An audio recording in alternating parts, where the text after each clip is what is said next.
How many of you know of Burhan Wani? Could you raise your hands, please? Almost all the hands went up. How many of you know of Eklavya? Right? No, I don't mean the historical Eklavya. I mean the modern Eklavya. The name Eklavya. All right? None. Radhika Gill? No. Sagar Sahi? None. Meluram? Satinder Singh Sathi? Ejaz Bund? No? So you know of Kashmiris, Burhan Wani, but you don't know of these 5 or 6 Kashmiris. So you do not know that for 70 years, these are the Kashmiris, the Dalits, the Eklavyas, the refugees, the Sikhs, the Gurkhas, whose human rights were brutally trampled upon by the Indian state, the majority, the democratic Indian state for 70 years through Article 370.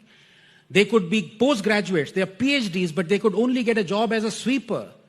They were refugees, Hindu refugees who ran from West Pakistan to save their lives, but they were denied citizenship, basic rights.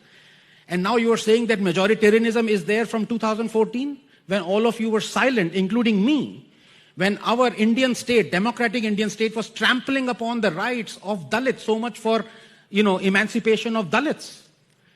The second example I would like to take is religion. And of course, we know how gladly we accept all the exclusivist nature, the misogyny, the bigotry of religion, amongst all religion.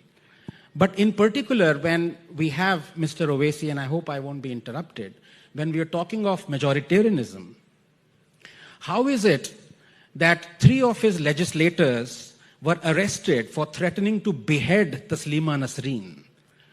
How is that not majoritarianism?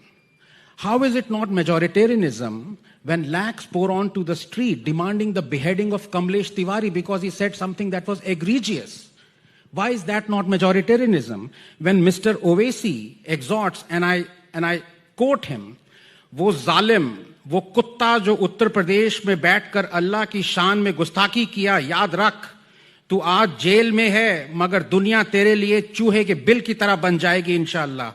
तेरी गुस्ताखी ने तेरी अपनी बर्बादी को दावत दी है. And then a few months later, Kamlesh Tiwari was beheaded. How is this not majoritarianism? And the same gentleman, Mr. Owaisi, who talks about saving the persecuted minorities or persecuted people from Pakistan and Afghanistan and Bangladesh, the persecuted also include Ahmadiyas. And Mr. Owaisi doesn't consider Ahmadiyas as Muslims. Yes. How is it that you have one standard for one minority and the other standard for completely other, persecuted people? And Mr. Owaisi exhorts Jai Bhim, Jai Meme. Why is it that when it comes to majoritarianism of the other kind, he is completely silent to more than 50 hate crime Muslim mob attacks on Dalits in the past 1.5 years? Why is it when he talks about Jai Bhim, Jai Meme, he does not even once mention what Dr. Ambedkar said, and I quote, Islam is a closed corporation, and the distinction that it makes between Muslims and non-Muslims is a very real, very positive, and very alienating distinction. The brotherhood of Islam is not the universal brotherhood of man. It is brotherhood of Muslims for Muslims only. There is a fraternity, but its benefit is confined to those within that corporation. For those who are outside the corporation, there is nothing but contempt and enmity.